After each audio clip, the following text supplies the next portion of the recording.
Welcome to Malts and Music, a brand new podcast brought to you by the Scotch Malt Whisky Society.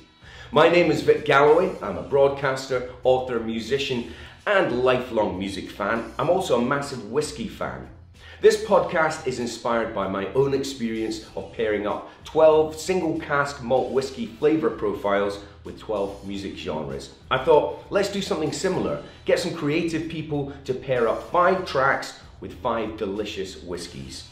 We also talk about their lives, their careers, their experiences, and go off on various tangents. Enjoy. Slange. Justin Currie, welcome to Malts and Music. Thank you very much. It's good to see you. We're in this very, how would you describe this room, Vic? It's not formal, but it's redolent of maybe of a gentleman's club in St James's or somewhere. It's the tasting room at the Scotch Malt Whisky Society in Leith in Edinburgh. There's a bit of peat on the wall there, another bit of peat there, an antique bark peeler. It's all whisky associated. Oh, you actually know what these tools are? Not really. That one peels bark. wait, actually, there's a label. Yeah. I feel underdressed is what I'm saying. I feel like I should have dressed up a bit. This is the rock and roll thing. Okay. See, don't worry about it. You're perfectly dressed. You're overdressed. Thank you. I feel if more you were Iggy Pop, now. You'd be stripped to the waist. So yes, he was on another advert recently, posing on a beach, and it's a bridge too far from me. I mean, I kind of let him go with the car insurance ads, but now there's some travel ad that's. Yeah. Well, on, please. The thing with Iggy, I think, is that he was ignored and basically despised by the music buying public and gig going public for decades. And they never made any money either. No, yeah, so I don't begrudge him any of these no, things. I don't either. But it is kind of strange. Anyway, let's talk music and whiskey. Yes. First and foremost, we should tell everyone there's a Spotify playlist which will have your 5 choices. We've got 5 drams.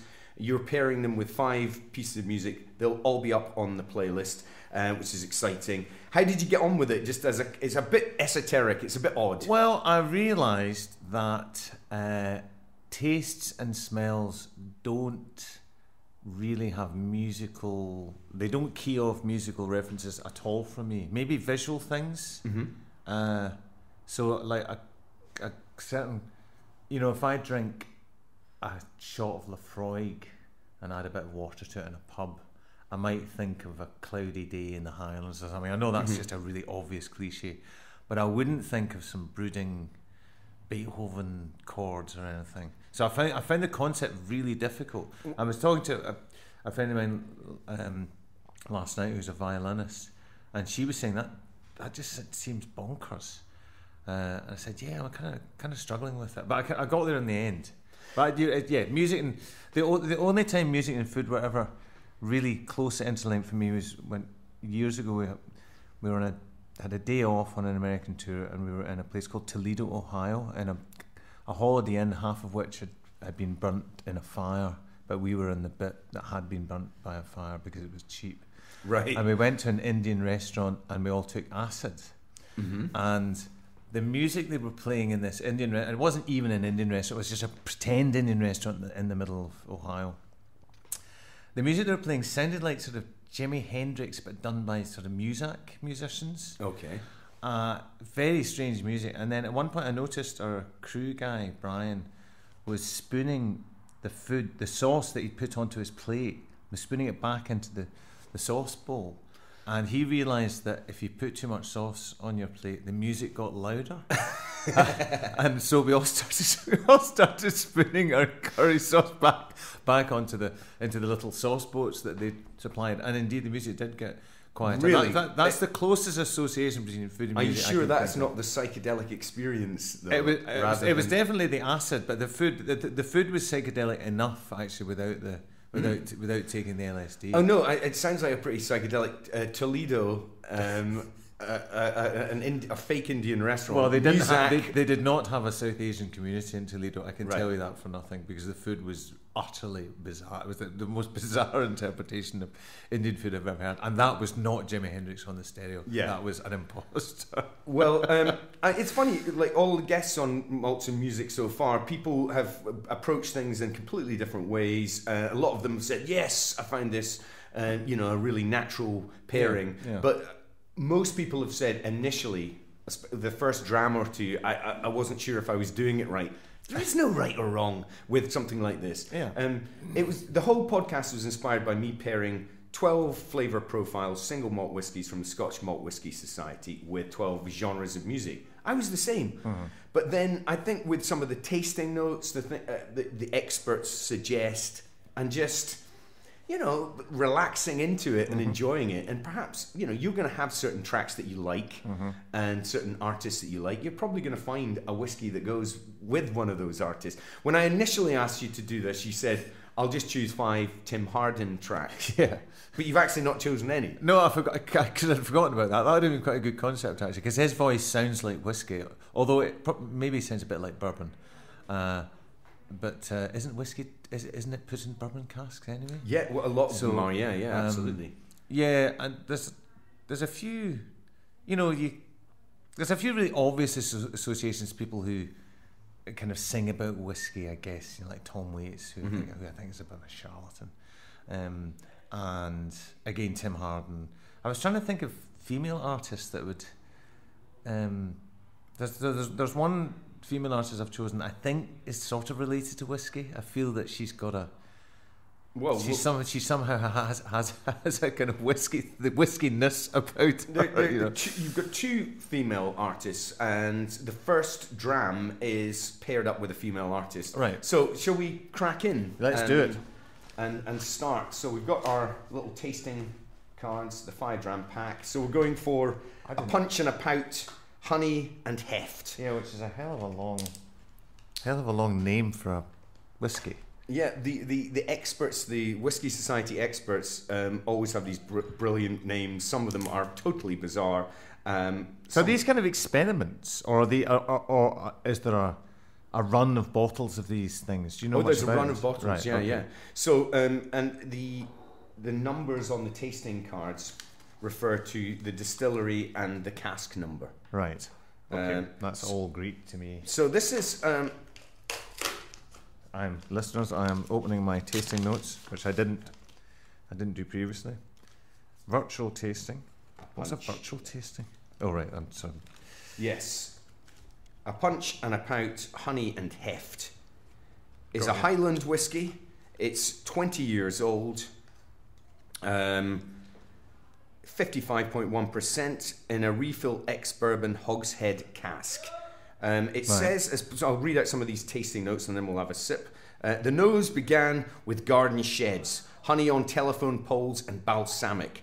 Then it showed its seductive side with ice cream sundaes, strawberry, mivvy and Cranachan. But soon the wind changed again, bringing driftwood bonfires and coffee beans in Hessian sacks. Lots of different... You see, it's so psychological, because when you're saying all those tasting terms... I feel like I got the ice cream thing, and you've tasted these before. I haven't, so I'm definitely getting strawberry mivvy on the nose. I mean, look, it's definitely a malt whiskey. I know that much, but it's right. To have a. But it's quite sweet. It's quite sweet smelling, right? It's definitely sweet smelling. And this is for all of you watching, listening, who know the flavour profiles, this is a lightly peated, and it is. And it's a very light colour, right? Would you say that's a light colour? Yeah, I would say that is a light colour, yeah. And it's actually quite pleasant. It's very pleasant. Yeah. I mean, you know, whiskey aficionados, I would never claim to be a whiskey expert. I love music and I love whiskey, and that's why this whole program's come together. But... this is very sippable, very drinkable, very easy to go down. Yes, I mean, it doesn't bludgeon you like something like Lafroig does, or one of those big, mad... Are they Islay whiskies? Islay, yeah. So tend to be, although you do get heavily peated whiskies from other regions now, but famously, from the I always West think Coast. those things smell a bit like manure, which I like. They've got a kind of oily, dungy smell to them, which really... I find quite exciting, because it's, you know, it doesn't smell like food. But this is... Yeah, I'm definitely getting the Cranachan and the strawberry mivvy. What's Cranachan? Oats and raspberries and cream and whiskey, actually. Scottish dessert, right? Yeah, Scottish dessert. It's delicious. When done well, it's unbeatable. So, you have paired this with Manhattan by Cat Power. Ah. Well, it's sophisticated. Yeah. Manhattan's sophisticated, or as associated with sophistication. I can imagine Cat Power drinking whiskey. I don't know if she does or did. I'm pretty sure she certainly did. I can just... and... Well, the name in the bottle... Why did maybe the pout or something took me there. I think Cat Power and whiskey are a perfect match. Yeah. She's got that smoky, ever so slightly damaged kind of vocal tone, but she's got a real character to her voice. I mean, she's by no means the greatest sort of showboat vocalist in the world, but she's just got a real tone to her voice. She's got a lot of soul in her voice. I think maybe this whiskey is slightly too pretty for Cat Power, but Manhattan's she's a beautiful woman. She is, but Manhattan's quite a pretty song. It's got and it's got a lot of space in it. It's not too dense. It's a 3/4. It's very simple. The song. Loads of space, and there's something very. I love that whole album. It's just got the album Sun. Yeah, it's just got a real vibe to it. The lyrics are really mysterious. She's one of those writers whose songs I never understand, but I just find really moving. Mm-hmm. It's kind of weird, and you don't know why you're moved by them. I instinctively feel, even though I don't understand what she's on about, that it's not rubbish, that she knows what she's on about, and I always quite like that. That's interesting. Yeah. I think I wish more people approached listening to lyrics in that way, because I completely see your point there. It's like she may be talking in riddles and mysteries, but she means it. Yeah, and she'll have a picture in her head, and she'll know the story she's telling. I mean, I think Dylan's like that. A few years ago, well, quite a number of years ago, I sort of set about learning sort of long Dylan songs off by heart, just to try and understand them. So I learned like a Rolling Stone first, which I previously hadn't understood, and then kind of got inside that. And then I learned Desolation Row, which I still do not understand. But having learned it took me about 10 weeks to sort of get it down in my head. And when you say learn it, you mean... I mean, I could instinctively... I could recite it in a pub, you know. I could just do the whole thing, or sing it. And in doing that, I discovered... I certainly found out that he knew exactly what he was talking about in every single verse and rhyme and word of that song, but I'm fucked if I can figure it out. But some of them you can figure. I'm sure there's a verse about. I'm convinced there's a verse about John Lennon. But anyway, my point is, I don't like songwriters. I don't like the sound of lyrics if somebody. I mean, Jim Morrison maybe did this about if somebody's just trying to sound clever and mysterious and interesting words thrown together in a random order. Right. Whereas if they're mysterious sounding and I don't know what they're on about, but I'm pretty sure they know what they're on about, then I'm completely convinced by it. What about sort of say Bowie's kind of cut up techniques and so on, which he sort of talked about publicly? He just sort of wanted to swap things around and try things out, and would take a song, write it in a particular order, and then chop it up. And you see, I think they are totally meaningless. Well, not totally meaningless, but they're a bit random in terms of the stories they're telling. Like things from Hunky Dory, like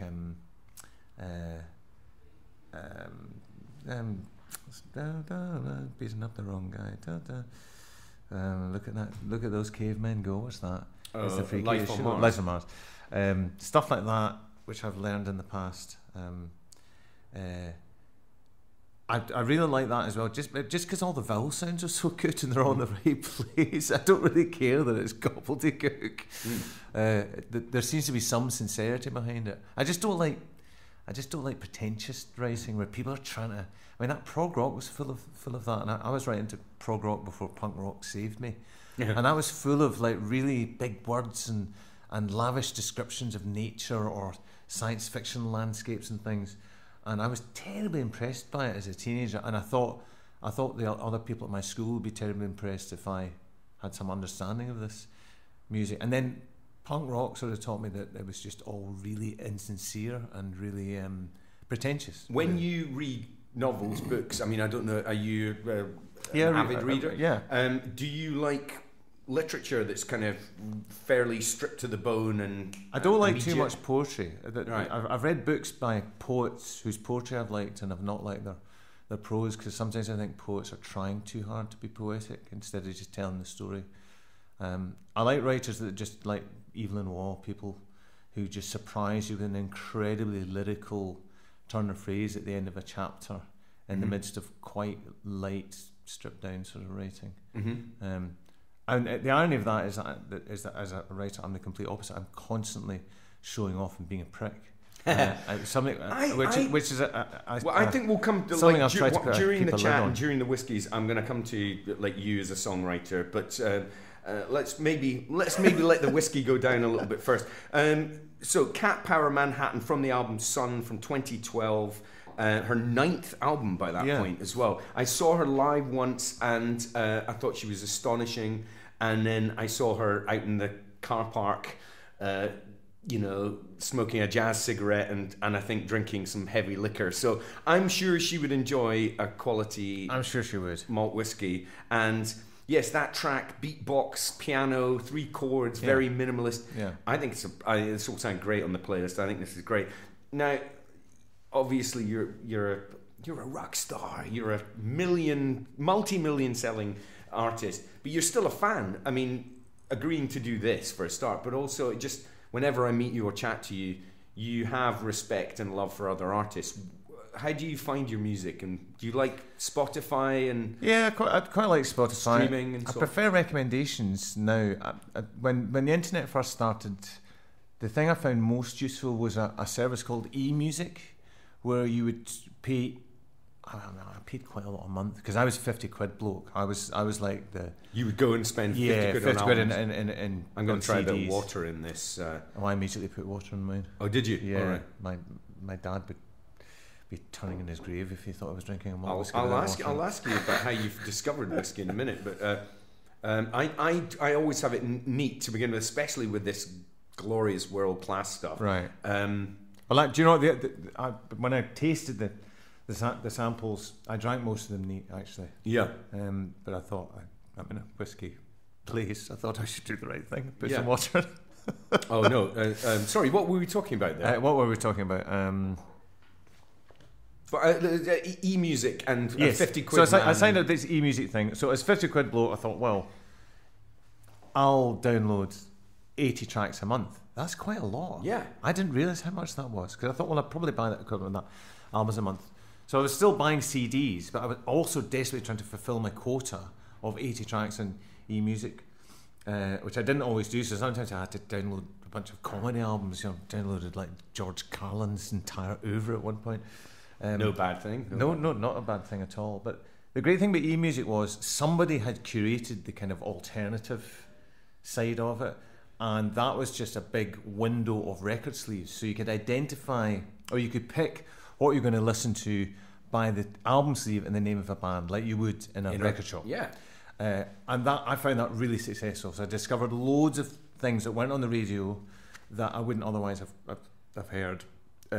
Back in the early, I suppose that'd be the early zeros or something, would it? Is that the early days of internet music? I get kind of confused now. Probably 20 years ago, 18 years ago, something like that. Yeah, something like that. So that was a really useful service, and then eventually, I think that went bust eventually, and also the quality was really low. The bit rate was terrible for downloads. So then I kind of migrated onto Spotify, which is not as good for browsing because it's not really curated and it's all that algorithm stuff where what you've previously listened to, which is a nightmare for me because, well, it's a nightmare for a lot of people who are musicians, because a lot of the time you use Spotify just as a reference tool, so you'll actually use it to refer to your own music. So I get recommended stuff that a Amitri listener would listen to, which is not what I would want to listen to.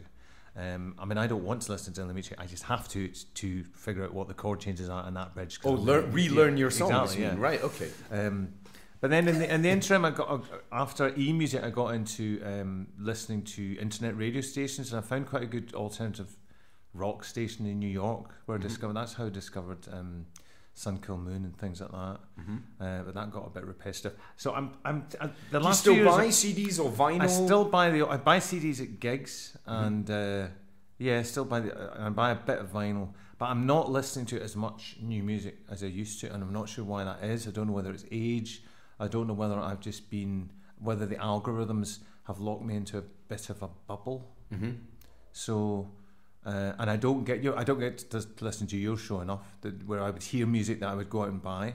Yeah, well, I mean, I try with my BBC show. I try and the remit slightly changed, so I am playing slightly more heritage music, older music, classic artists. Yeah. But I suppose what I'm renowned for is playing new music, and there's never been more excellent new music around. Yeah. It's just not necessarily what's breaking through into mainstream circles and so on. So you have to dig that little bit deeper, and also I never want to be jaded, so I have to there have to be times when I have a palate cleanser. Often if I go on holiday, I'll only listen to the Beatles or the Beach Boys, or more likely jazz. Jazz is good on holiday. Yeah. Or Afrobeat, or South African music. I'll only listen to things that are completely different from the sort of music that I'm being sent constantly. That makes sense. Bands on the road do that a lot. Like rock bands will listen to a lot of really non-rock stuff on the road, and vice versa. I'm sure there's lots of kind of I don't know, probably jazz bands that will put on some hard metal occasionally. I like that, a palate cleanser. It's quite good. As we've got 5 whiskies to go through, it tends to happen. I'm not sure why. Maybe it's because I'm asking the questions, but I've already finished dram number 1. Fine. But don't feel any pressure. I'm not going to feel the pressure to finish it. I did like that. Yeah.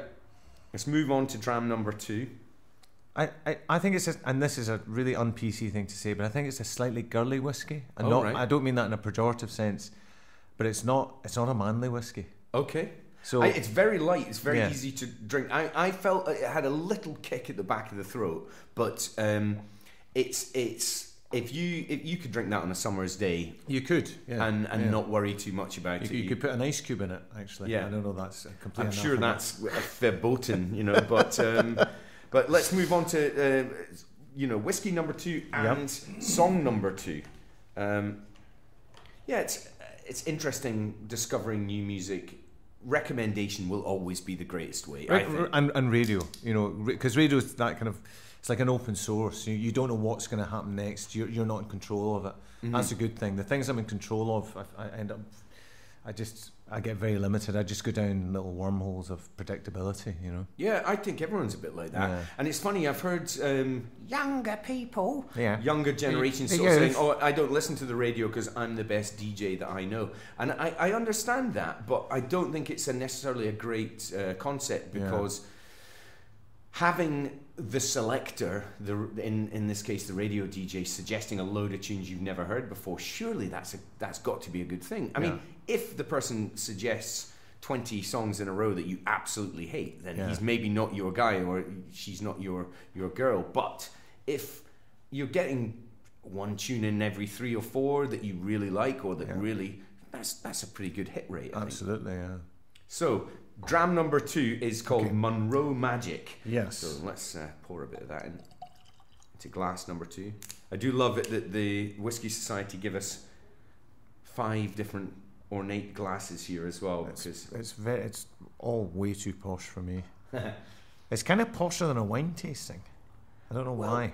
I think whiskey. Because whiskey's more high value or something. Yeah. And it's a modern drink now. I think I was talking to Stina from Honeyblood about this, and she was sort of saying, whiskey is a drink that she loves and she goes for specifically, but it was maybe seen as an old man drink 20, 30, 40, 50 years ago. It isn't anymore. Yeah. So Munro Magic, it's a Speyside. Right. It's 11 years old. It's 58.7%. and it's in a second fill ex-bourbon barrel. And here are some tasting notes. My eyesight's getting worse, I have to say. Well, it is quite small writing, to be fair. Yeah. One panel member immediately had that picture in his head of climbing a Munro, a mountain in Scotland over 914 metres, for those of you who don't know. And having reached the top, enjoyed the view as he chewed on a bar of white Kendal mint cake covered in rich, dark Belgian chocolate. Back from the hike, we sat in a Finnish sauna using the fragrance of lavender in full bloom to unwind. The notes do go on, but there's a Kendal mint cake, lavender. It does have a sweet chocolatey something going on. Oh yeah, I'm as you say, maybe it's the suggestive notes, but I'm getting a little bit of mint off this as well. Right.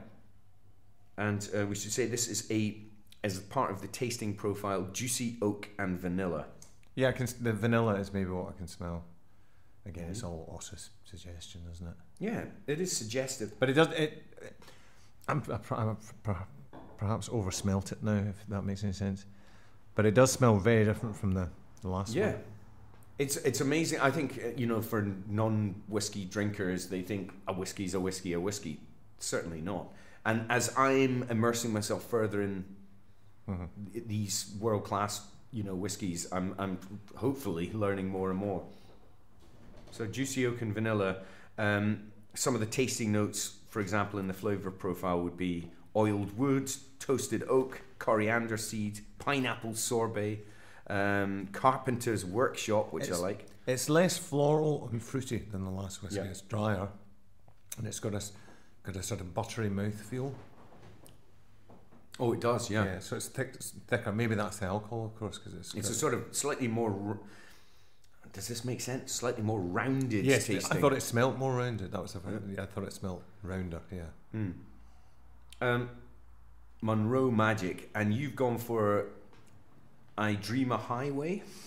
Yeah, by Gillian Welch. Because I thought, well, Munro Magic, that does take me into those sort of late night drives in the Highlands that I'm often on when I'm writing, because I go away on trips to write now, because I don't really write at home so much, because I've got a fellow human being living in the house. I don't really like writing around other people, so I generally go to the Highlands, and I've been doing it for about 10 years or something. And to take a break, the best thing you can do is just go and drive to the nearest hill and just walk about for a bit, and you do find yourself driving back at night with songs going around, the things you're writing going around in your head. And this Gillian Welch song is it Gillian? I think it's Gillian Welch. Right. I may be wrong. As I was saying her name, I was saying Gillian Welch. It's spelled Gillian, but I think it's Gillian. Gillian, I think you're right, actually. Sorry for that, Gillian. But this is definitely a song about travelling along a long route. Again, it's one of these songs I've never figured out what on earth she's singing about, but I find it ineffably beautiful. And it's almost 15 minutes long. It's very long, and I think that's part of it. Like those drone rock things like Can or stuff where their strength is sort of in their repetition. I think that's part of this song's strength. If it was 4 minutes long, it wouldn't quite work, because it seems to morph very sort of slowly. If you feel like the chorus is changing, I don't think the chorus does change, but it feels like it's changing. Maybe just the nuances with which she delivers the lyrics changes slightly, so it just feels like a journey. I find it very, very moving, this song. I think people who like music and whiskey will completely see the combination working here. A lot of people I've spoken to, whiskey aficionados, sort of go, well, when I drink whiskey, it's folk music, it's Americana, it's country, it's blues. That's it. I can't listen to reggae and drink whiskey, which I think is a shame, because I think it's obviously you can do that. But this song, this artist, I would say, is synonymous with. I would imagine. I don't know if she even. She's got a song called Whiskey Girl. Yeah. She's got a strange backstory, Gillian Welch, because when I first came across her on her second album, I think, Hell Amongst the Yearlings, her and her husband present themselves as these kind of dirt poor Appalachians, and of course they're nothing of the sort. They're highly educated, middle class white Americans. I think she was a bit of a rocker when she was in college, and then I think she had a kind of psychedelic period, and then she came out of that and kind of invented this sort of folk persona and started listening to a lot of roots American folk music, country folk and blues folk. It sounds very, I mean, she sounds authentic to me. I think she is authentic because she's not, ostensibly she's a folk revivalist, but actually when you listen to the lyrics, she's describing the modern world. She's not describing the labour strikes in the 1920s. She's describing a consumerist society that's gone to shit in a shopping trolley. So I think she's really contemporary, but she wears these very attractive retro clothes. I mean that figuratively. Sorry, I mean that metaphorically, not figuratively, not literally. And her husband's a brilliant accompanist. She's just and they must be deep rooted in that whole Nashville scene as well, I would imagine. Yeah, but not the commercial side of it, the kind of cool side of it. Have you must have spent time in Nashville. Have you written over there? Or? No, I kind of hate Nashville. I hate the. Oh wow, okay. I hate the. It's like Hollywood to me, but Hollywood's the film industry, so the film industry's still got a bit of glamour if you're a musician, whereas Nashville is just the industry music town, and that kind of whole music business thing doesn't really appeal to me. So I've never had a great time in Nashville. I mean, I've played to some great audiences and things, but I've never really responded. I've only been once and I enjoyed it, but they had a big American football meet in the centre of the town, so it was jocks and jills. Yeah, it was the population almost doubled for the weekend that we were there. But we did go into some honky tonks and listen to some incredible musicians. Right. I mean, just we saw a band called the Possum Touchers, and they played old school bluegrass Appalachian type stuff, and the harmonies, the banjo playing, it was just off the scale, brilliant. And some good old electrified country, and as a tourist I loved it, but I also went down whatever it's called, Rock and Roll Road or Rock and Roll Row, I think it is, or whatever, where it is all of the publishing row, is it? Music Row, so it's publishing houses and recording studios, and as impressive as it was, I felt a bit like you. I thought I'm not sure this is that healthy. The fondest story I can think about Nashville was we found ourselves in a very non-country and western bar, almost like a Spanish bar or something, one night, and there at the bar were Guy Clark and Townes Van Zandt, absolutely pissed. And of course, me and Ian, who are Ian's a huge Guy Clark fan, I'm more of a Townes Van Zandt fan. We were just too awestruck to go and say hello to the band. Andy, our keyboard player, had absolutely no fear at all, so he went over and got talking to them, and then about half an hour later we turned around and all three of them were singing Danny Boy with their arms around each other, and I think that was a whiskey evening. So yeah, that was that. Townes Van Zandt fans will absolutely love that, because I would imagine he's the sort of guy that gets pissed and sings Danny Boy. So, you would, wouldn't you? And there he was, and that's what he did. I've got another funny story about Townes Van Zandt from Grant McLennan from the Go-Betweens. And he was he was a massive Townes Van Zandt fan, and he got a kind of he managed to invite him to one of a solo show he was doing in LA. So Townes Van Zandt came along, and he'd been sober for like a year or something at this point, Townes Van Zandt, and he came backstage and he was very charming, and Grant was just overawed to be talking to this legend and his hero. So then Grant had a beer, and then he noticed that, and because he knew that Townes Van Zandt wasn't drinking, and then he noticed that Townes Van Zandt had helped himself to a beer, and he's like, this guy hasn't had a drink for at least a year. And then he started tripping because a sober alcoholic suddenly having a drink has quite a serious effect, and he started visualizing this angel on Grant's shoulder, and Grant said it was so freaky he just had to run away. To get out of there. What if I've killed him? I was like, Grant, it wasn't your fault you took one of your beers. I mean, it was of his own volition, you know. And Grant said it was just really odd, you know, meeting his hero, really charming, and then suddenly he just went into this mad alcoholic reverie. He was going, man, I can see that angel on your shoulder, man. Oh, wow. Yeah, I mean, how do you react in a situation like that? I mean... I would run away. I would do what Grant did. Or, you know, try and change the subject, but... oh, can you? Yeah. Funny. Yeah. What did you think of the, you know, the second song in the set tonight? You know, fascinating, brilliant. Yeah, Nashville, a strange place, I think. Yeah. But I think this song is a great choice. Talking of whiskey, that's why we're here, obviously. How did you discover it or first get into it? My dad was a big blended drinker. He was Right. quite snooty until later in life when he kind of got into malts a bit.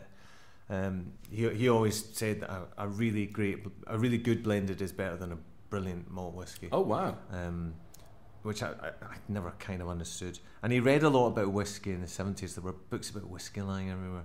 And because he was the chorus master of the SNOC, and all big choirs are amateur, basically, because you can't afford to pay all these singers. So the orchestras are paid and the choirs are amateur, so they always have to get sponsorship. So he was sponsored by a whiskey company for years. So there was lots of free whiskey, but I never really I didn't really like the smell. I quite like the smell of it on his breath, so I quite like sitting beside him watching the telly, and when he smelled a whiskey, that was quite nice. I thought that was a nice thing. But I didn't actually like the smell in the glass, whereas I did like the smell of beer. Beer was a good thing, you know. But then Ian from Amitri and Harvey, he got really into whiskey, malt whiskey and bourbons.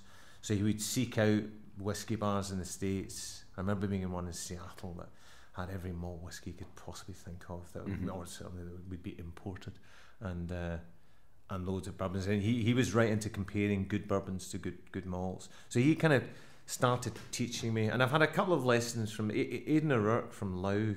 Gave me a sort of brief lesson at a festival about how you should approach drinking whiskey. But I'm a bit of a novice, I have to say. Yeah. I didn't get into drinking whiskey at all until I was well into, I would say, late 20s, maybe even 30s. Right. It just wasn't it was firewater, and it was possibly an old man's drink, but also just too strong, and drink it and go berserk, or like fall over, and not really appreciate it. Yeah, I had a few episodes of drinking whiskey when I was young and going bonkers. For some reason, just getting terribly excited. Yeah. Maybe it was because it makes you feel more Scottish, and you just become more Scottish when you drink too much of it.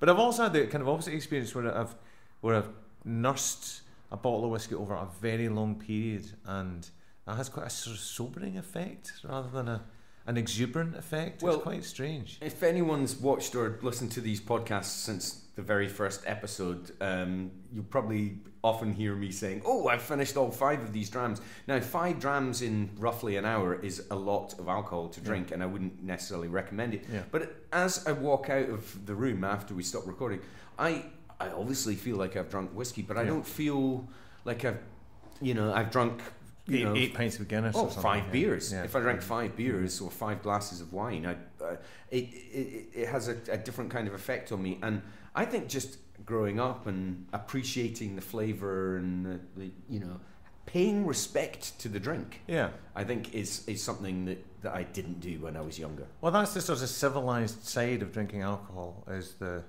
paying attention to the textures and flavours. I mean, that kind of stuff, growing up in a middle class background with lots of brandy and whiskey and wine, that stuff used to sort of drive me mad a bit, because I felt like there was a bit of hypocrisy going on amongst the middle classes, while the working classes were going to the bookies and then into the pub and swilling filthy pints of lager. The rich were kidding themselves on that they weren't getting pissed. But actually, there is a lot to be said for the civilised side of drinking, which is really enjoying what you're drinking. I've never understood people that don't like the taste of what they drink. It doesn't make any sense to me. Hold my nose, but drink it just to get drunk. I mean, I really very strange. I like beer, but if I find myself at a party where there's only mass-produced lager available, and this is the absolute snob in me. I will, no matter how desperate I am for a drink, I will not drink that beer. If it's Coors Light, it's not happening. I would love to say that I'm the same, but I probably would if it was 2 a.m, whatever. And I could be lying, of course, Vic. Yeah. Well, to be honest, Gillian Welch is not an artist I know a huge amount about. So this, and I hadn't heard this song, and it really resonates with me as well. It's being added to the Malts and Music playlist, obviously, but it will be something that I go back to individually. I'm the same as you, and I like a long piece of music that has that sort of sense of repetition. If it works, sometimes it's just boring. A lot of house music bores me, but sometimes when good house music, when it develops in the right places, it's fascinating. Yeah.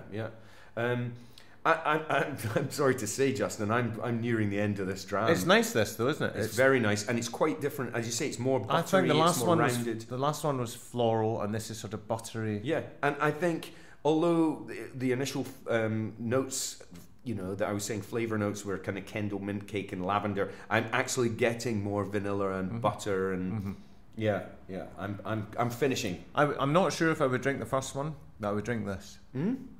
Again, as you say, because it's rounder, it's just a wee bit more satisfying, I think. Very, very delicious. Let's move on. Dram number 3. Okay. Which has another excellent name, Fruity Wax.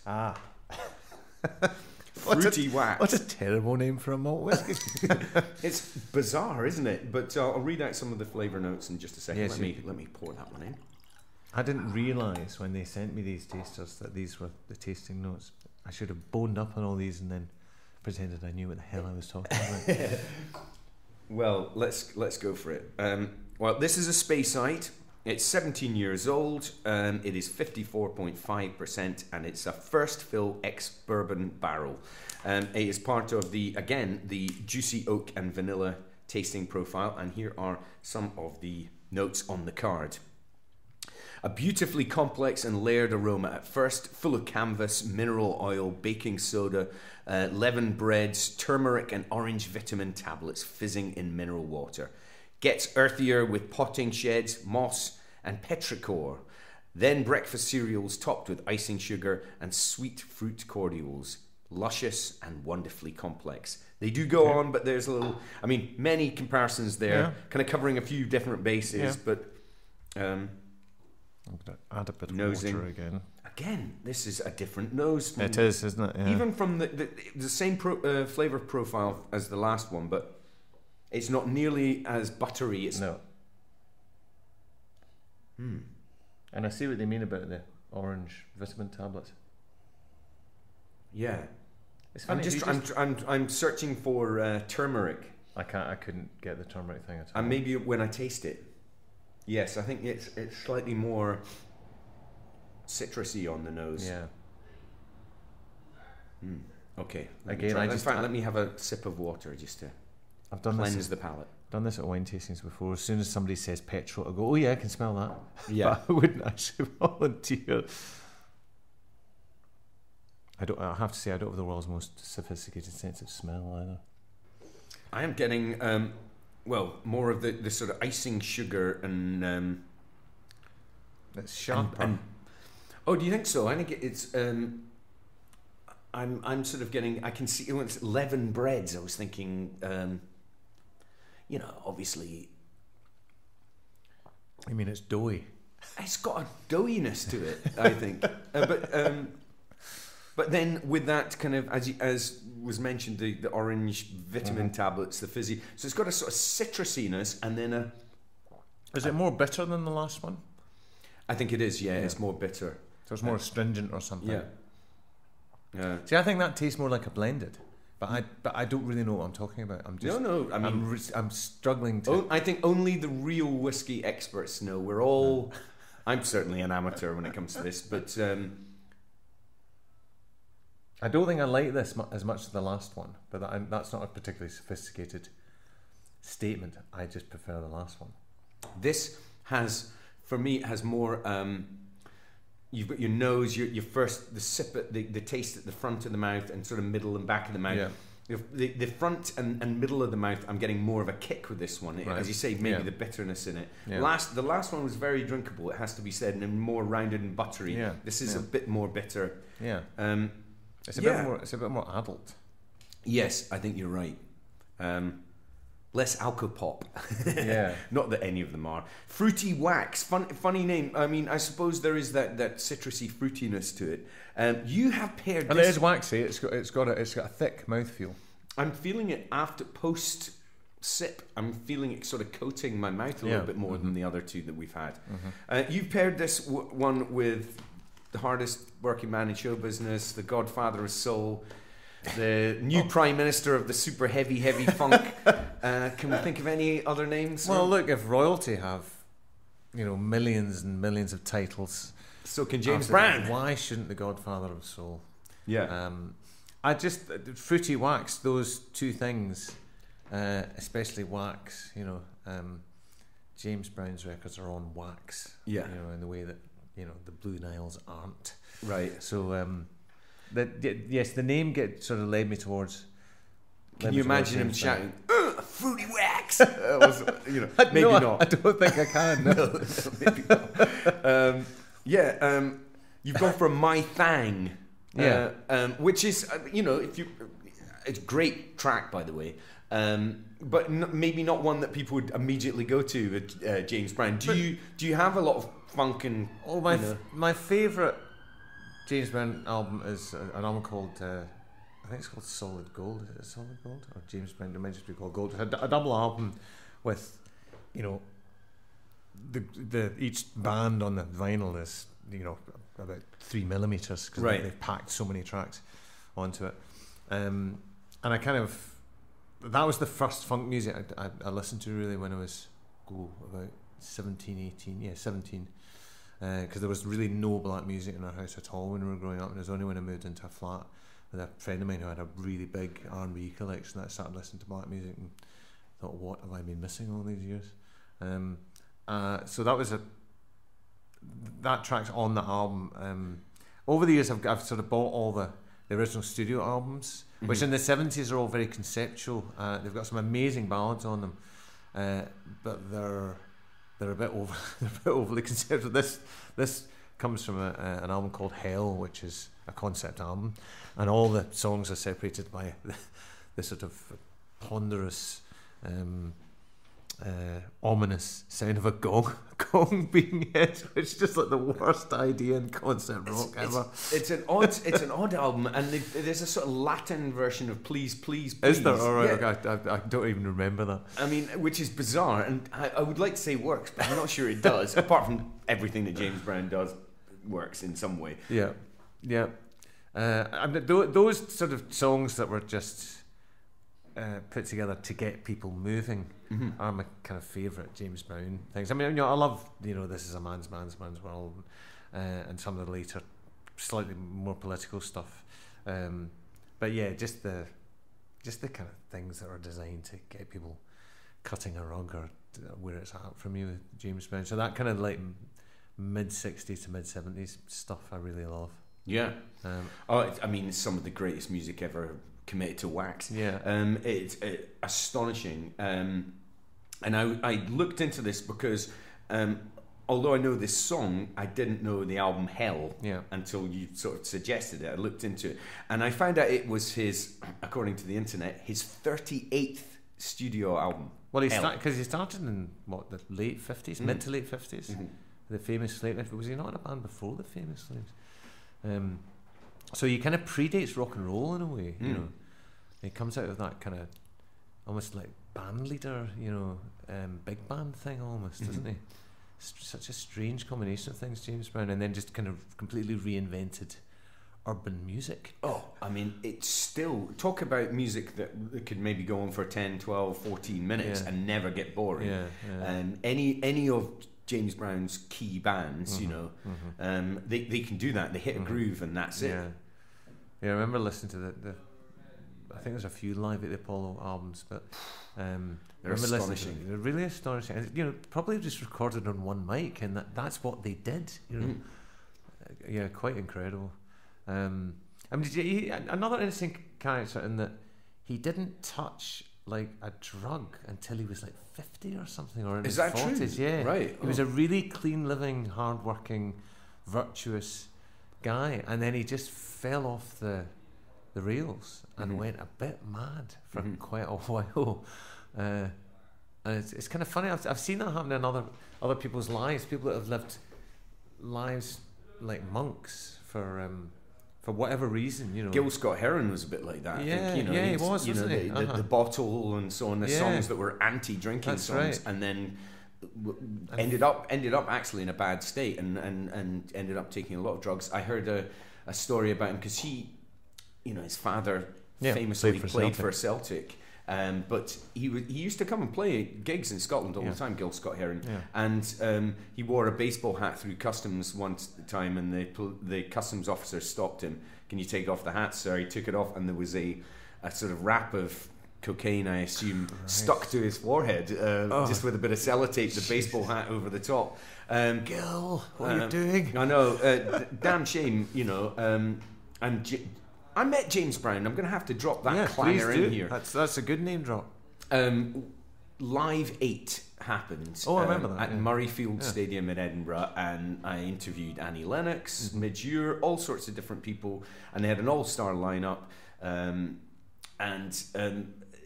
We'd finished something like 6-hour broadcast for the BBC, which had been simultaneously exhilarating but also was tiring. that the gig where Ricky Gervais had to just ad-lib for like 2 minutes at one point because something was late?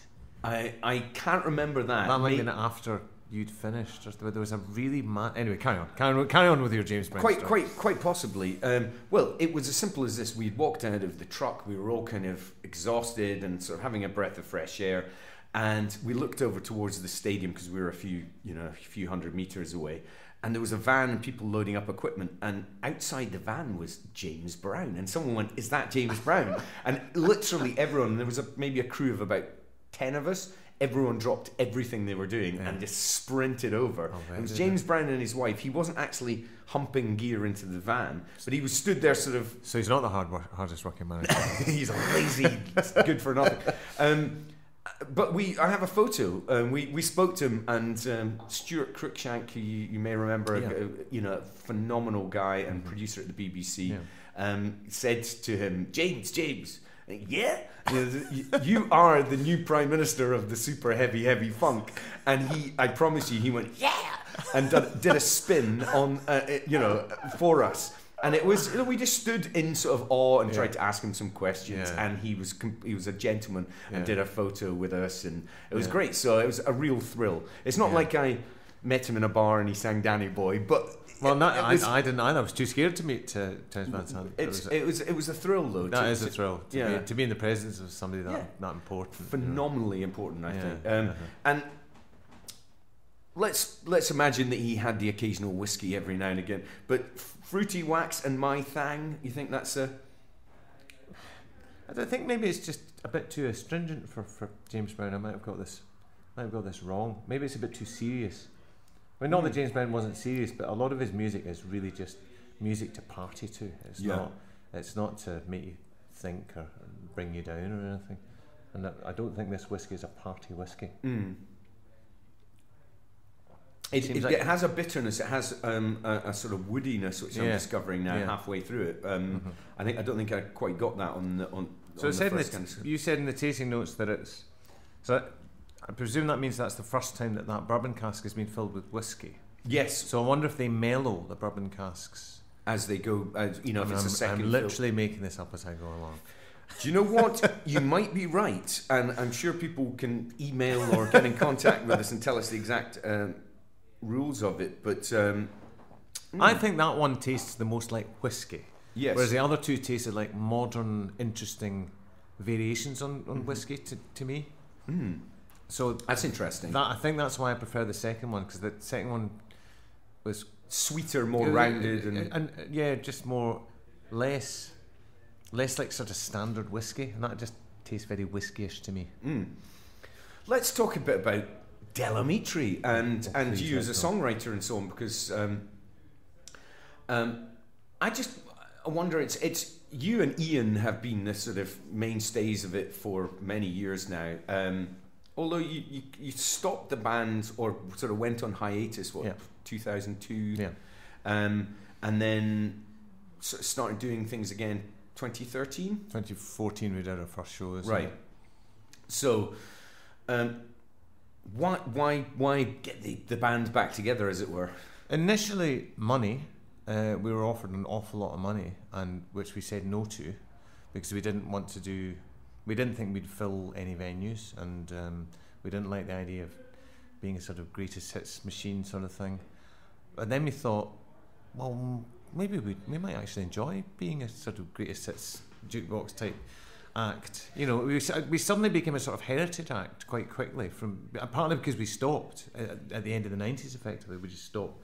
So we didn't go out and just trawl around the venues every year or so and put albums out on smaller labels, and which again there would be nothing wrong with doing that. And you're always very humble and self-effacing when I meet you, and you've got a great sense of humour and so on. But you maybe forget that, or I'm sure you don't, but you may not realise it. But Amitri you've sold millions of albums. You are a hit-making machine. Yeah, we've sold millions of albums over on the planet over a long period. You know, we never really sort of. That's the best way, though. No, I mean it is. Yeah, all that.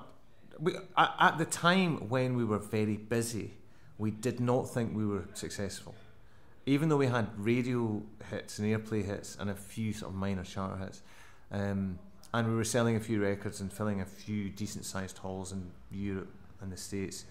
That to us was not success. Success was what those guys in the private jets were going through, and we didn't really want that.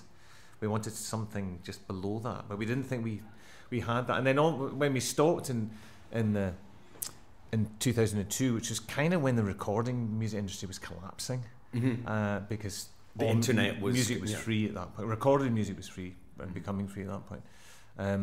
So we missed out on all that pain, which was quite good. So by the end of that decade, so I guess about 2012, we looked back at the 90s and thought, God, we had an amazing time, and we were really lucky. Look, I played concerts at school. I left school in 1990. I remember us covering Nothing Ever Happened. I mean, it was like, you know, when you get to the point when school bands are covering your songs, you know, that's a different level. That's not a cult underground. No, I mean, we had this weird mainstream pop success, even though we weren't really a mainstream pop band. And we didn't chase the sort of chart positions. We wanted to be on the radio. I mean, our whole thing has always been, because we came from alternative indie pop. You know, we were trying to do something different. You know, alongside contemporaries like Prefab Sprout or I don't know. Prefab Sprout probably a good case in point. We regarded ourselves as arty, but we liked the idea of being on the radio, and so if you could be on nighttime radio, why not be on daytime radio? And then that weirdly morphed into us becoming this sort of strange mid-Atlantic mainstream rock thing, which we just thought was hilarious. You know? But the thing is, the songs are effortless. It's like they don't sound particularly Scottish. They don't sound particularly American, but they're obviously massively influenced by American music. But they do. You've got a. How does the songwriting work? I take it it's mainly your songs, or is it completely your songs? No, it's about 70% of the songs are written by me, and then it depends on the album actually. Sometimes it's more 50-50, sometimes it's more 70-30. But we've sort of got two modes of writing. So I'll write songs on my own, take them to the band to arrange them. Occasionally I'll arrange them myself, but I'm not a very good arranger. Or Ian will write a pretty complete song musically, which I'll add lyrics to, or he'll write a riff, which I'll just sort of kind of build on. He's really easy to write with. He always gives you things where you know what the chorus is and that kind of stuff. And he always does something slightly odd. He doesn't just give you blues in D, you know, he'll give you something, just a strange time signature or something unusual that switches on, that's quite inspiring, really. So that's kind of the reason why I've never really written with anybody else, because I just love writing with Ian, you know, and we seem to know what we're doing. Well, we regard ourselves as quite an odd thing, because even though what we do is incredibly conservative, we don't come from a conservative background musically. We come from quite relatively left field music. Have you ever, like, I remember speaking to Jim Kerr, interviewing Jim Kerr from Simple Minds once, and I said, once the band started having this mega global success and selling millions of albums and being adored by fans and so on, did you still want the art school indie press to sort of go, we love them, when they actually started going, no, they're not our band anymore, we don't like them anymore? And he went, yes, I wanted critical acclaim and massive global success as well. But he says, if I had to choose between the two, I'm quite happy with the million-selling albums. Did you feel a bit like that? Were you kind of like, we're now selling records, we're now getting on the radio, we're now playing to big audiences, but I still want that art school glory? You always want a critic that you trust to say positive things about you. That's a really good feeling, and you'd be lying if you said that you didn't. But we get ditched by the British weekly music press very early on for reasons that are too boring to go into, and partly we were kind of annoying postcard copyists, so I can kind of see why we got dumped on. Initially we got coverage and good reviews, and then they just shat all over us. So we got really cynical about specifically the British music papers, and so I think a part of our subconscious motivation in making more accessible music was just to say, fuck you, we're going to go to the charts. Yeah, we didn't do I don't remember doing that consciously, but I think subconsciously there was a sort of some vengeful drive to be successful or to be exposed in the mainstream rather than just being in some ghetto. Because if you're in a ghetto and you're not cool, you're screwed. Mm-hmm. And because the songs we started writing after we went to America in 1986 were just sounded more mainstream. Mm-hmm. If they sound more mainstream, that's where they belong. Sometimes I feel really sorry for like indie pop bands that make very, very attractive, orally pretty music, and they're not in the charts. They're just these sort of music critics' darlings. Mm-hmm. And I think, God, that must be pretty rubbish, because what you're doing is really, grannies like it, but they're not hearing it because you're in this, backwater of... I personally think that those with critical acclaim and all the kudos in the world, secretly, maybe not even secretly, but in order to look cool, they have to be secret about it, desperately want mega sales. Yeah, Marky Smith always wanted to be number one. Everybody wants to be number one. Yeah. It'd be a complete, Cabaret liar. I'm sure Cabaret Voltaire would want to be number one. But I suppose what the mainstream is about is, are you willing to make those awful compromises? Are you willing to go on a kids' TV show or Pebble Mill at 1? And we were, because we were no longer in that cool scene. We'd been exiled from it. Mm-hmm. We'd been told to fuck off in no short order. Yeah. So we did all that stuff. But if you were Nick Cave at that time, you couldn't do a kids' TV show. Not unless you were really drunk or something. So we could make those compromises without hating ourselves, because we just thought, well, sod it, let's just pretend we're Rod Stewart in the Faces. Why do we have to pretend we're R.E.M. or The Fall or anything else? And you were completely comfortable with that as well. We were, but that's because we were. And did you enjoy that? You said we did. It was great. It was great vindication. We loved it, and we loved suddenly playing to sort of like Joe Public, because before that you're playing to sort of university students, people that are fans of that genre of music. People that would come to see our gigs would be really into the Smiths and James and not much else. Mm-hmm. And bands like Gene, it was all very specific, kind of very earnest, angst-ridden, quite sort of lyrically heavy sort of music. So to get out of that and just see normal people in the crowd singing along was a complete liberation. And I think, not that I've ever played in front of adoring fans in the same way that you have. I'm sure you have. No, not in any way, shape or form. But if you meet people who are genuinely connected to your music because they love it, not because they read about how cool it is in the music press or whatever, it's a genuine fan. That's a different kind of music listener to Keeping Up with the Joneses, scenester. Yeah, but the thing about the scenesters is they know about music, so it's a great compliment when they come to you because they've got great record collections and they say, we love your music, you know. Mm-hmm. Whereas it's less of a compliment when somebody says, oh, I like that last single of yours, when you know they've got a terrible record collection. But what is really touching is when people who've got terrible record collections have really got one of your songs. They know exactly what you were trying to do and say, and they kind of repeat it back to you, and that's fabulous. That's better than the cool chick with the Butthole Surfers albums saying I really dig your music. You know? Yeah, no, I mean that's kind of, I suppose, what I was aiming at. You saying you've said it, but it was that having people sing back your words to you at the front of the crash barrier, and that's got to be a greater feeling. Yeah, it's really vindicating that. That's everybody would say that, and maybe that's why so many artists, for want of a better word, in all fields really crave that sort of success. And it's like filmmakers that make really interesting low budget films, and then they suddenly go and make some like a Marvel film or something. Yeah. You think, why are you doing it? You think, well, maybe they want some love, maybe they want or some recognition, and some, they want to pay the rent. I mean, let's be honest. Yeah. No, true. Good I don't want to hurry you here, and I do want to talk about the current Amitri album. See, you made me nervous talking about Amitri. I nearly finished that one. Well, let's go for it. I've just finished yet another whiskey. Whiskey number 4. Aha. And it is turning into the longest podcast of all time. I've said this in previous episodes of Malts and Music, but the chat is scintillating. I hope people agree, but it's great chatting to you. So we're moving on to Digestible Aestival Festival. Yeah, how do you pronounce that? Aestival. Aestival. I'm not sure actually. Yeah. But let's pour this one in. This looks pale, doesn't it? It definitely does. It's like a Talisker-y pale thing. Yeah, lemony. Yeah, it is.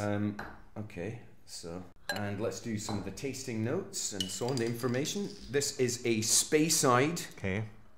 It's 11 years old. It's 56.6%, and it is from a second fill ex-bourbon barrel. It is part of the light and delicate flavour profile, and a few words on it from the tasting cards. This is a digestible estival festival, bursting with aromas and flavours of summer. The nose, fresh as linen, flapping on the line, has lemon groves, strawberries dipped in syrup, apples and gorse, with clean mineralic notes. I'm looking up estival in my dictionary.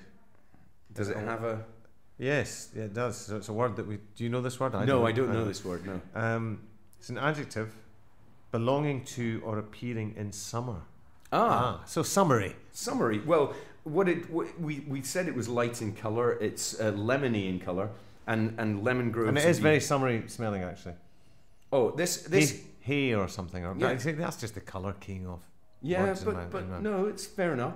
Consciousness. It's, if anything, it's lemony. It's definitely lemony. Yeah. Did it say that? It did say that. Yeah. Yes. Lemons, strawberries, dipped in syrup, apples and gorse. Yeah, definitely gorse a little bit as well. Because gorse is quite sweet smelling, isn't it? Yeah. Mm. So this is a bit more like the first one, or the first one. I think so. I was going to say that. I think the first one is more complicated. This has a different flavour profile, but on the nose it's similar to the first one. Let's go in for a sip. It's amazing how light malt whiskies can be.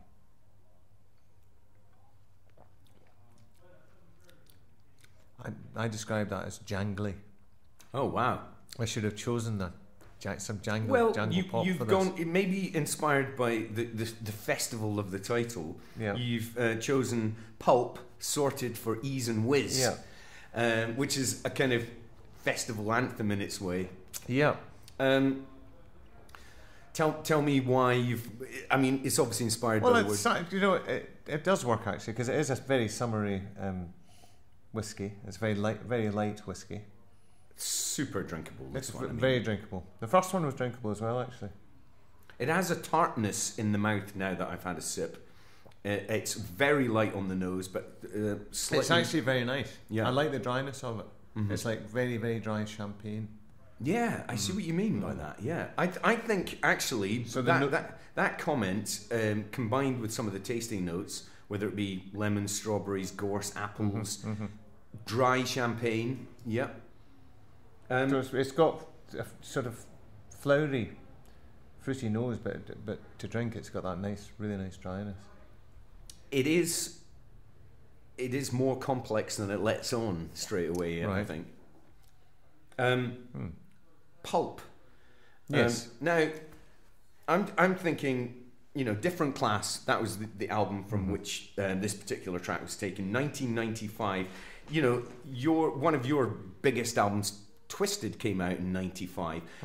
Did you sort of look at what was happening with Britpop and feel completely disconnected from that? And what was your kind of feeling of watching the rise of Jarvis Cocker? I love Britpop. I mean, I'd followed the sort of bands that had made records pre-Britpop. I kind of knew, I knew a bit about the first Blur record, and I knew a bit about sort of early Pulp. I'd heard a few Peel sessions, and I knew they were kind of a slightly quirky indie band, But we kind of loved it, because by that time we'd become a hairy, sweaty, leather trouser wearing, heavy drinking, to all intents and purposes, American rock band, because we got kind of stuck in America for most of the mid-90s. Between 94 and 98, we were there an awful lot. So it was quite nice to come home and there was actually a proper rock scene going on, with song-written driven, and it was popular in the mainstream. I remember going out to the art school disco one night, and on the way up there were young students from the art school all singing on the street, singing Girls and Boys by Blur, like it was their anthem, like their generation had discovered music that they could really identify with.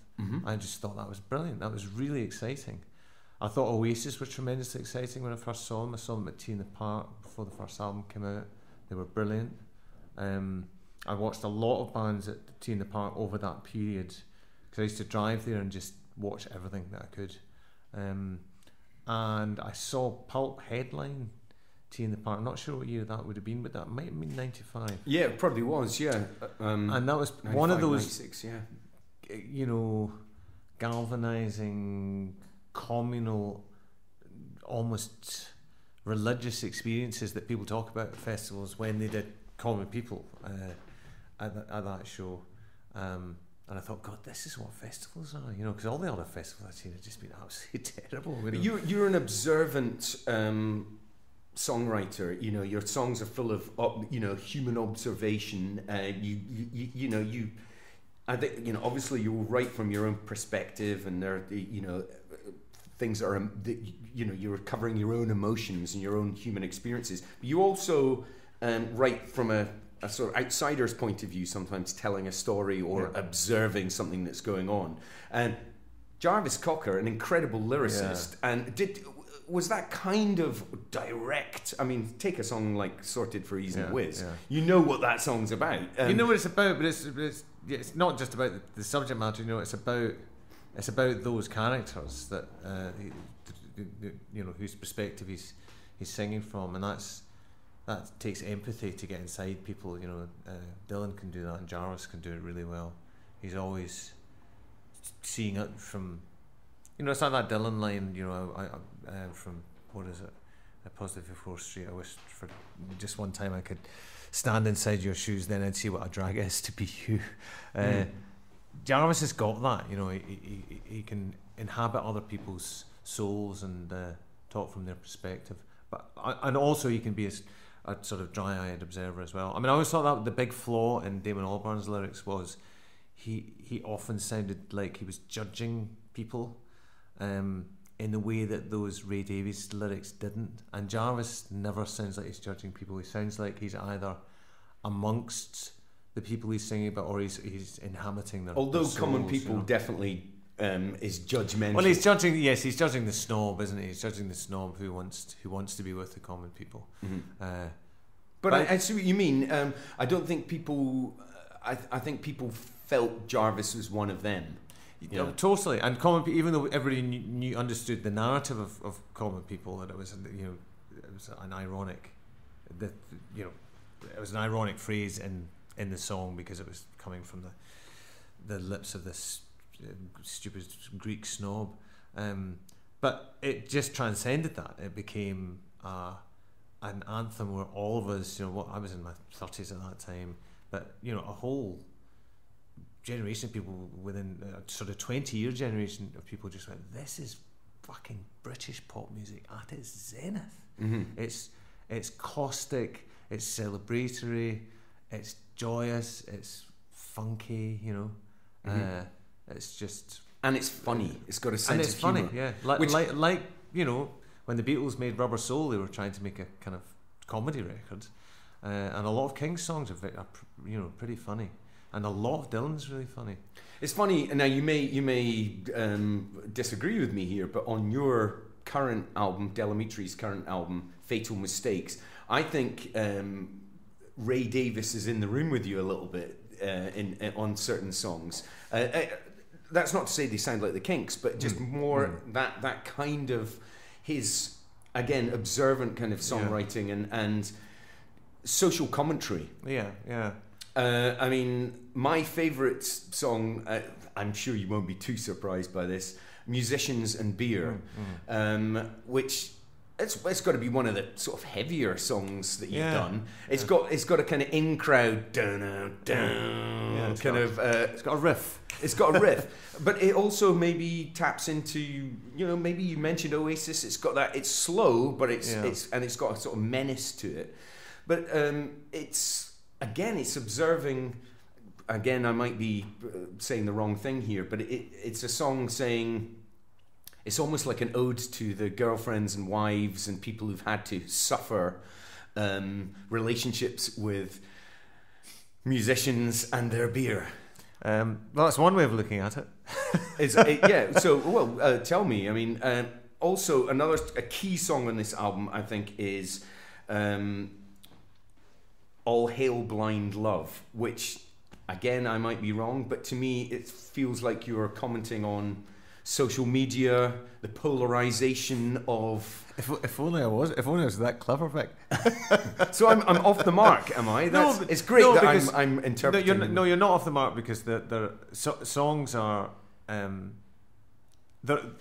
reason they work is because they're open to multiple interpretations, and that doesn't mean that other people's interpretations are wrong or right. I've got my own interpretations, but sometimes my own interpretations change. They'll change of my own songs and of other people's songs. Sometimes I think, God, I totally misinterpreted that when I was younger, and I think it's about this now. But that doesn't mean to say that you were wrong when you were younger. You know, there are songs I've written where I've thought, well, this is about Auntie Peggy dying. You know, and then 20 years later you go, oh Jesus, that's what that's about. It's about something else. Yeah. So different things come out at different times, I think. But next time I sing that song, I will try and think of it as a comment on social media. Oh, and just the polarization of thought and kind of you know, opinion online. That's what it came across to me as. Anyway, isn't it? Well, but I think Fatal Mistakes fits in perfectly with the Amitri oeuvre. You know, what's the gap between albums? I mean, 2021, so you're talking like nearly 20 years. Yeah. And yet to fit smoothly, and this isn't a wannabe record. This isn't a kind of, if only we were as good as we were back in the day. It fits in perfectly. Musicianship, songwriting, lyrics, production, the whole thing. The fans are delighted by it, and it went top 10. It did. That's very gratifying to hear. We were utterly paranoid about doing something that really either tarnished what sullied sort of reputation our catalogue has anyway, trying to sound like young men, which we just knew we weren't going to be able to do. So it was quite a tricky thing to negotiate all that, actually. A wee bit tricky to write, but then once we got into the groove of writing, it got easier. So I'm pleased to hear you say that, because that sounds genuine, and that was all we were aiming for, was just to do something that sat alongside those other records from the 90s, which are, to a lot of people they're meh, to some people they're their favourite records, and to a lot of people they're just run-of-the-mill pop rock. Yet again, self-effacing, but... No, I'm not myself, because I know, you know, we've never made a significant record. I mean, maybe we've never tried to. And we're not in the vanguard of anything. But the one thing we were always really proud of is we tried really hard to make good albums that worked as albums. I mean, we weren't fucking Neil Young, you know, and we were never going to make Astral Weeks. I mean, who is? But we tried really hard. You know? Well, the thing is, there's pockets of that we go, you know, we almost succeeded there, and we almost succeeded there too. So to kind of almost succeed again is, at least we haven't completely let the side down, if that makes sense. Oh, you certainly haven't. And the album Ender, Nation of Caners, to me is, I mean, anyone would be happy to have a song like that in their on their album, in their catalogue. It's a great album closer. It's a great lyric. Again, more. I mean, I would say Ray Davis is in there a little bit on that. I listened to a lot of Kinks when I was young. Yeah. Well, I mean, Village Green Preservation Society is my favourite Kinks album, but some of the later ones are pretty interesting as well. The Muswell Hillbillies album is quite interesting. Anyways, I digress. It's. I mean, getting out and playing again. I mean, tell us about your pandemic. I know it's been. I mean, we'd be daft not to speak about it. Has it been a good period for you in terms of writing? No, because all the songs you write are about being the pandemic, which have no universal appeal because everybody's going through the same thing. So it's very hard to find things to write about. I ended up writing about chess just to find something to write about. I found it. I've spoken to a few other songwriters who had a very similar experience. They found the whole process utterly deadening in terms of writing. You go to the piano and you just think, it's fucking lockdown, this is mental.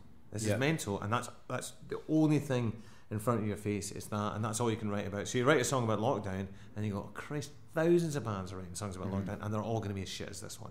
Right. And they're all going to rush them out online to show how fucking sensitive they are, you know. Yeah. But are you a prolific writer? Do you, lockdown or not? Only when I set out to be. So I tend not to be. I try not to be haunted by the spectre of the song. Why haven't you written me today? You know, I leave it until I've got time, and then I just go away and lock myself in a house for 2 or 3 weeks, and then just try and write as many songs a day as I can. But do you have a pad next to the bed? You wake up and scribble down a lyric? Yeah. I use my phone a lot. So once my phone's got a lot of stuff in it, I'll maybe go away and write those things up. Most things that come to you, whether they're titles or opening lines or a verse or two, the song's actually already complete in your subconscious. You just have to find the time and the space and the peace and quiet to sit down and kind of unravel it all. Or maybe the opposite, maybe knit it all, maybe you know, knit the sort of unravelled bits. And what's that? That's that kind of line from Macbeth, isn't it? The sleeve of care or something. So I'm prolific, but only in short bursts. Okay. I used to be much more regular as a songwriter. I used to write a couple of songs a month, and then maybe certain months I write a lot of stuff. But now I'll go for months and months at a time without writing, and I will not. I refuse to panic about it. Yeah, quite right. Yeah. So, do you pick up the guitar and muck about, or only when you're writing? I don't like picking up the guitar and muck about. I like just waiting for ideas to present themselves, note them down somewhere, and then go back to them and flesh them out. You know, and usually when you go back to them, you remember what the concept was. Okay, this is, imagine that happened to that person at the bus stop is actually waiting for that person, you know, whatever it is. Usually it's all keyed off from the few lines that you just write in a notebook. So that sort of allows you to get on with your daily life. Yeah. You're not constantly going, oh shit, I've got to go home and write a song. You know, I mean, who could be arsed with that? I mean, that's like the Elvis Costello thing when he phones up his own answering machine. Who can be bothered? My thing about songwriting is, if you chase the songs, you won't have a life, and if you don't have a life, you can't write songs. So you've got to go to the pub. You've got to, you know, do what you do, live a really, really normal life. And I mean, that again, that's the other thing about lockdown that me and a lot of other songwriters have been moaning about, is that a lot of our songs just come from something that you've seen in a bar. or something that's occurred to you, or that's reminded you of something. If you're sitting in your house watching the telly and reading books, songs don't come from there, really. You know, I mean, not for me. They don't. I need to be in life. Yeah, in living my life and seeing other bits of other people's lives and thinking, wonder what does that guy think? What does he do when he goes home? How does he treat his wife? You know, and if you're not exposed to that, I think you're kind of screwed. Yeah. Going back to the whiskey, how are you getting on with this? No, because as I say, the podcast could be 7 hours long. Moving on to the next whiskey in a minute. How are you feeling about this one? You enjoying it? I am enjoying it because it's. I think it's very short, so it's not kind of big and fruity. No, it's the flavour profile, as I say, light and delicate. It is light and delicate, but it has a bitterness, a tartness to it. It does, yeah. I think it's quite sophisticated. I'm not sure if I'd have more than a glass of it. No, I'm probably with you on that, I have to say. So far, I'm still going for Munro Magic, I think. That number 3? That was number 2. Number 2. Yeah. Number 3 you finished, but it was, I think, your least favourite. Yes, okay. Yeah, yes, number 2 was nice. I'm actually going to leave that. It's not like me, but I'm going to put this one to the side, have a little sip of water, and then we'll move on to the last dram and the last piece of music. Dram number 5. The Gum Gatherer's Log Cabin. The Gum Gatherer. That's yet another great title. And much darker in hue and colour. It's more of a caramel, this one. Are you supposed to swill whiskies like you do wine? I mean, you swill them around the glass. Yeah, I think aerate it. And, yes, right. Now, this isn't part of the flavour profiles, the 12 flavour profiles. It says single cask spirit. It's from Kentucky. Right. It's aged 11 years and it is 61.4%. Keep the strongest till last. And the cask 64.1%. Sorry, 61.4%. And it's a new charred oak barrel. Right. So a little bit of the description. The nose evoked a log cabin in the snow, fire in the hearth, polished Amish furniture, and the sweetness of maple candies. Golden meringues, vanilla custard slice, and rum-soaked raisins. The palate, woodier than a beaver's breakfast, had dried apple rings, ice cream wafers, honeycomb, candy corns, and toffee. Hints of clove and smoked venison teased the finish. I get the custard and the clove, maybe. Right. There's cloves in custard, isn't there? Custard's flavoured with cloves, surely. So this is a corn whiskey, right? Yeah. So it's from what state? Kentucky. Where I've never been, sadly. So why is it not a bourbon? I don't know. Maybe it is a bourbon. Maybe it's the closest a malt whiskey can get to a bourbon. Kentucky's the bourbon state, isn't it? Yeah, it is, really. Not Tennessee. Yeah. So maybe this is Kentucky's attempt at making a malt whiskey instead. The nose is much sweeter. I definitely got the custard thing. Right, I'm going for a taste. Very woody, very oaky without the water in it. I'm slightly loath to put water in this for some goodness reason. Me. Yeah. Utterly different from... Yeah, it is. I mean, there were comparisons with the first 4. Yeah. This is utterly different. Yeah, it's a corn whiskey. It still is a whiskey. Yeah, definitely. It's not a bourbon. But it's got lots of woody, tarry, kind of bitter. So can I ask you, of any of the previous whiskies we have drunk, are any of them peaty? The first one was lightly peated. Right, okay. And you could taste, but it wasn't heavily peated, it wasn't sort of that overriding. So something CCP. like Lafroig or Kale Isla, they're really peaty. Yeah, they're heavily peated. Yeah. So you've gone for, you mentioned them earlier on, Prefab Sprout, Bonny from the album Steve McQueen, 1985. You've kind of, I suppose, compared the early incarnation of Amitri to Prefab Sprout. Paddy McAloon, the songwriter. They're a bit Marmite, I suppose. A lot of people absolutely love them. For me, I sort of, what was I went to my first gig in 1985. I would have been 12, 13 years old. It's 80s overload. Yeah, now big I time, appreciate it in retrospect. I really like Prefab Sprout now, but at the time it was too slick, too well produced. The jazzy chords and so on, which I love now, were maybe a little bit alien for me at the time. Yeah. But what makes Paddy McAloon the songwriter? Well, I don't know. Because he isn't for me, but he is a genius. Mm-hmm. I mean, for years, in spite of how 80s-tastic it is, the records got, you know, the enemy, almost to a man, just lavished praise on this great British songwriter, which I never quite got. I never hated them. I just never loved them. We did a wee club night thing, the friend of ours, in the early 80s in the Lorne Hotel in Glasgow, and we kind of did a kind of swap with some kitchenware bands, and Prefab Sprout were a kitchenware band. They were on this Newcastle indie label, Kitchenware. Because they're from Durham, aren't they? Yeah, that's right. Yeah, that's right. Yeah.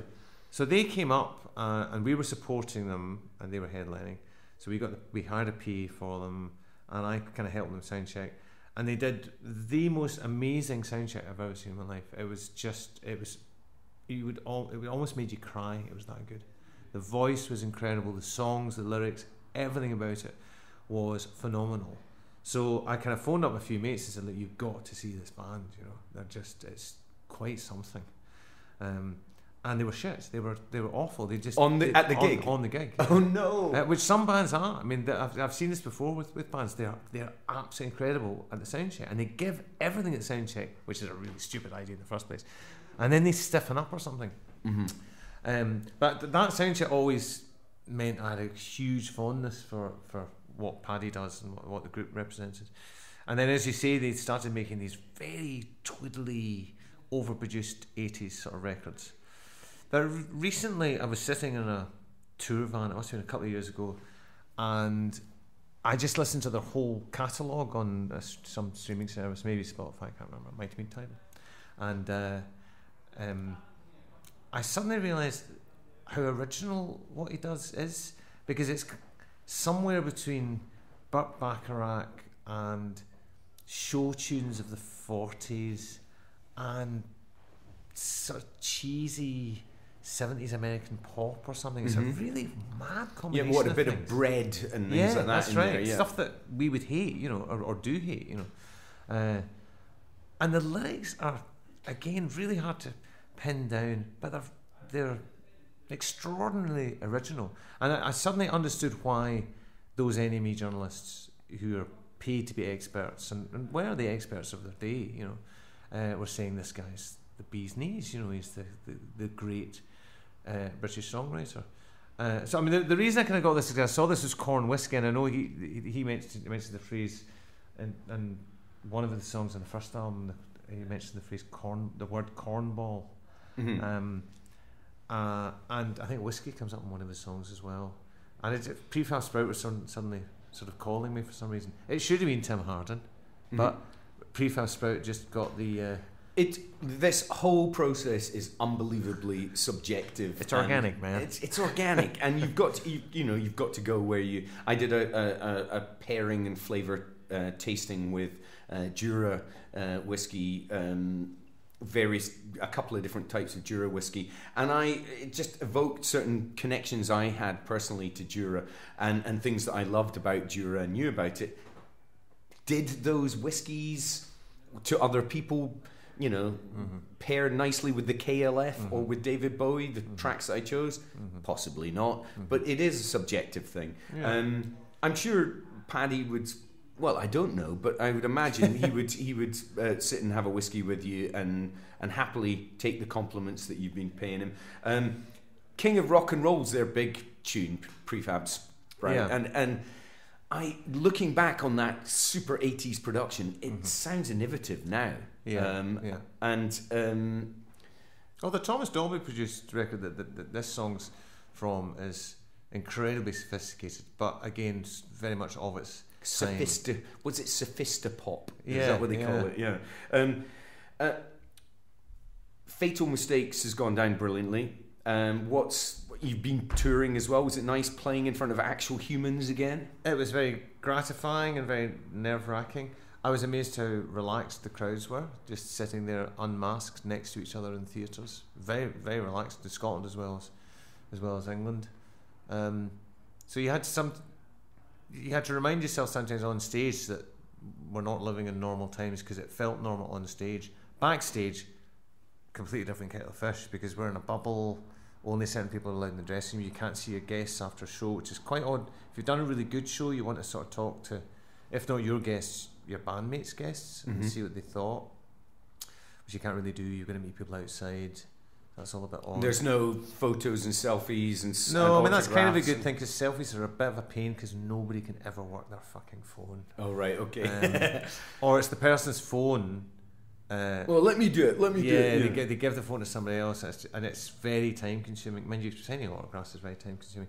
I'd rather just shake people's hands and say hello, and then, goodbye. I think when you meet people that you admire, you feel you're embarrassed, so you say to them, "Can you sign this?" Because that's a formal thing to do.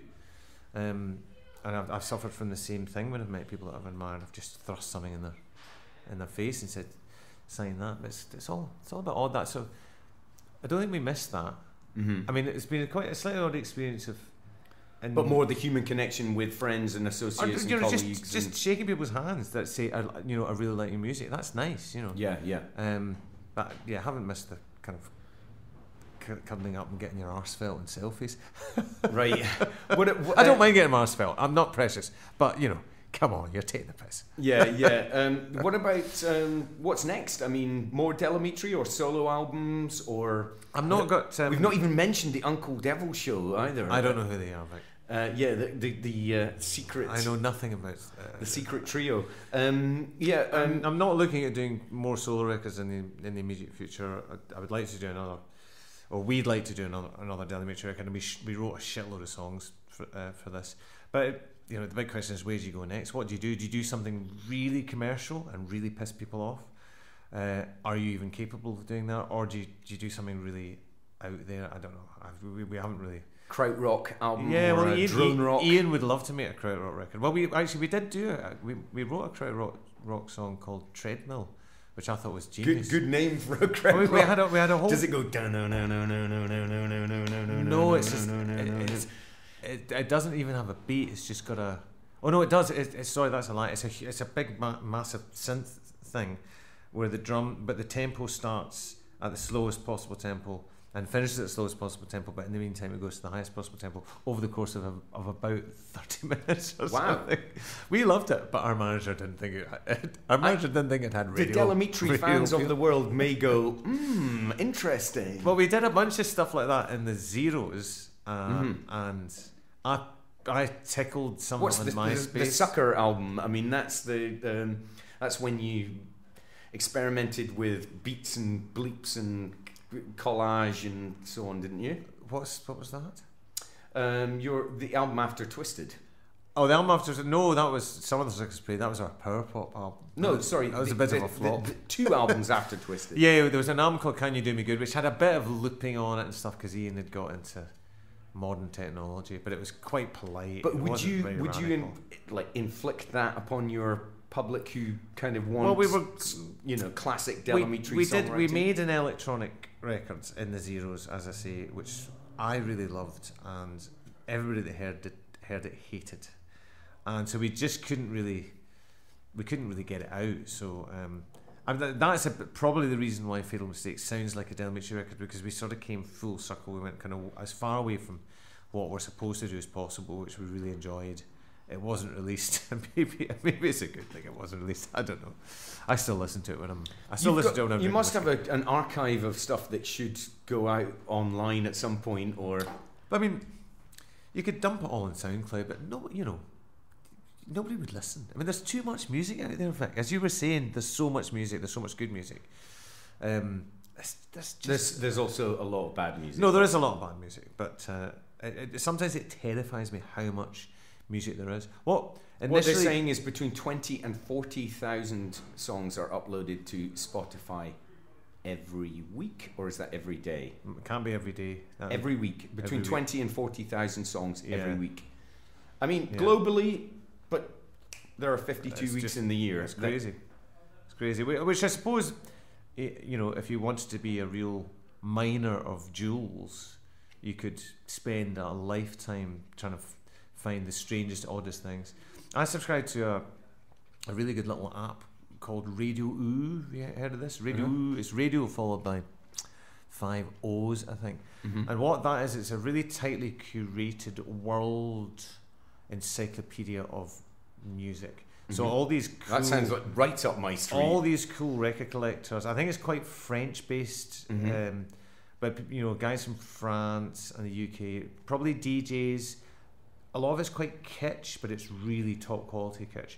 And it gives you a map of the world, and you can point at Senegal, from the 20s through to the present day. So you can go Senegal, 1930s, and there'll be like the maddest or the most amazing things on there. Some countries, they'll maybe only have 20, 30 recordings from particular decades. It's all divided into decades. Other countries there'll be lots, but if you go to, it's really well curated. It's really cleverly done. You know, I'm after this is over, I'm taking that down. I'll show you the app. Yeah, no, please do. Yeah. That sounds exactly up my street. I suppose we're coming to the end. It's been an absolute pleasure talking to you, drinking the finest whiskey known to man. How are you getting on with the? I'm enjoying the corn whiskey. Yeah, yeah. I didn't water this one down.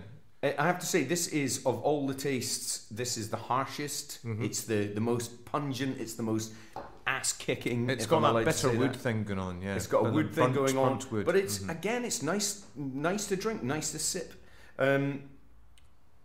Enjoy what happens next with Amitri. Thank you. No solo albums, but Amitri albums, krautrock, synth, drone, whatever may come next.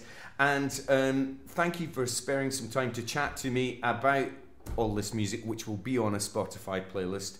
Anyone that's enjoying the chat and the anecdotes and so on, go and search out the playlist and have a listen to all these tracks. I mean, yeah, the Gillian Welch track is 15 minutes long, so you can definitely have a dram or two to that one. Justin Currie, a pleasure. Thanks for joining me on Malts and Music. Thanks for introducing me to these interesting drams. Yeah, great. Slange. Cheers. Slange. Cheers. Thanks for checking out Malts and Music. I hope you enjoyed it. Remember, we are building a playlist of all the tracks discussed. You can find that on Spotify. And for all your whiskey needs, unfiltered, Whisky Talk, and so much more, head along to the website smws.com. I'm Vic Galloway. This is the Scotch Malt Whisky Society, and I'll speak to you in a month's time.